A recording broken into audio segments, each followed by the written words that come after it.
Political Sensex. ఓటర్ల కంటే ఇవాళ ముహూర్తానికే అధిక ప్రాధాన్యత ఇచ్చారు నాయకులు.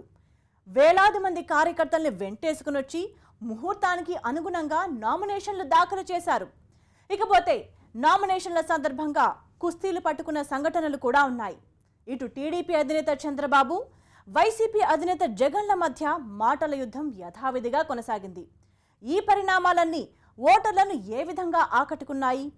పొలిటికల్ సెన్సెక్స్ ఏ స్థాయిలో మారుతుందన్నదే ఇవాల్టి స్పెషల్.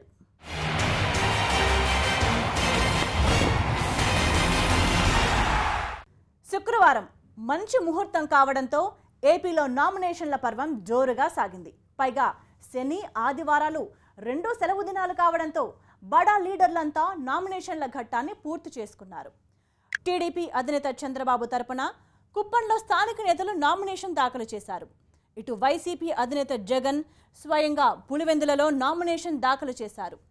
మధ్యాహ్నం 1:49 జగన్ నామినేషన్ పత్రాలను ఎన్నికల రిటర్నింగ్ అధికారికి అందించారు.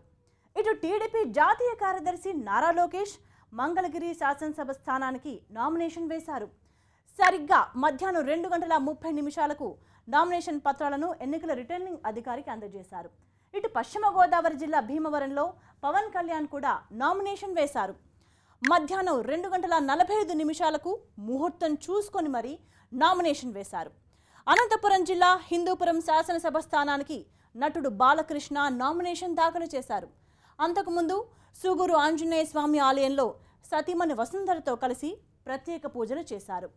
నగరి అసెంబ్లీ స్థానానికి సినీ నటి రోజా నామినేషన్ దాఖలు చేశారు. ఇటు విజయవాడలో టీడీపీ లోక్సభ అభ్యర్థి కేసినేని నాని నామినేషన్ వేశారు. గుంటూరులో టీడీపీ లోక్సభ అభ్యర్థిగా గల్లా జయదేవ్ నామినేషన్ దాఖలు చేశారు. మంత్రి నారాయణ నెల్లూరు అర్బన్ నియోజకవర్గంలో టీడీపీ అభ్యర్థిగా నామినేషన్ దాఖలు చేశారు. నామినేషన్ల సందర్భంగా తమ ఆస్తులకు సంబంధించిన అఫిడవిట్లను కూడా ఎన్నికల అధికారులకు అందజేశారు. ఇక రాజకీయ పార్టీల మధ్య మాటల తూటాలు పేలుతూనే ఉన్నాయి. వైసీపీని టార్గెట్ చేస్తూ టీడీపీ, టీడీపీని టార్గెట్ చేస్తూ వైసీపీ ఒకరిపైన ఒకరు పంచ్ డైలాగులు పేల్చుకుంటూనే ఉన్నారు. సీఎం చంద్రబాబు విశాఖ జిల్లాలో పర్యటించారు. నర్సీపట్నం, చోడవరం, పెందుర్తిలో బహిరంగ సభల్లో పాల్గొన్నారు. జగన్ను టార్గెట్ చేస్తూ విమర్శలు గుప్పించారు. జగన్కు ఓటేస్తే రౌడీ రాజ్యం వస్తుందని చెప్పారు. ఊళ్లలో రౌడీలు రెచ్చిపోయి కబ్జాలు చేస్తారని, దాడులకు దిగుతారని చెప్పారు. అభివృద్ధి కావాలంటే తిరిగి తననే గెలిపించాలన్నారు చంద్రబాబు. కేసీఆర్ జగన్కి 1000 కోట్ల డబ్బులు పంపించారని, తనకు ఇస్తానన్న రిటర్న్ గిఫ్ట్ అదేనని చెప్పుకొచ్చారు. విభజనలో రావాల్సిన ఆస్తులను ఇవ్వలేదని, తెలంగాణ కొట్టేసిందని అన్నారు. జగన్ను గుప్పిట్లో పెట్టుకొని ఇటు కేసీఆర్, అటు మోదీ ఆడిస్తున్నారని అన్నారు చంద్రబాబు.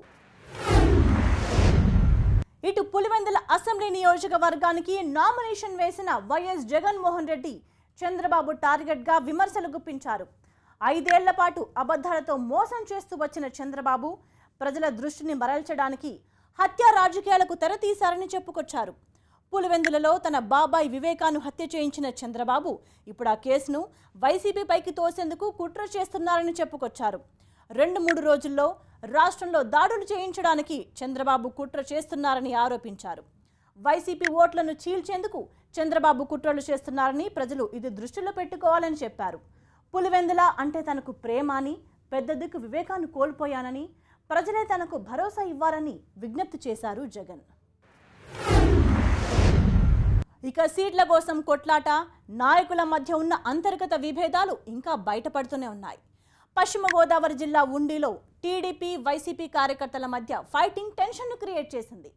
టీడీపీ అభ్యర్థి రామరాజు, వైసీపీ అభ్యర్థి నరసింహరాజు ఒకేసారి నామినేషన్ వేయడానికి ప్రయత్నించారు.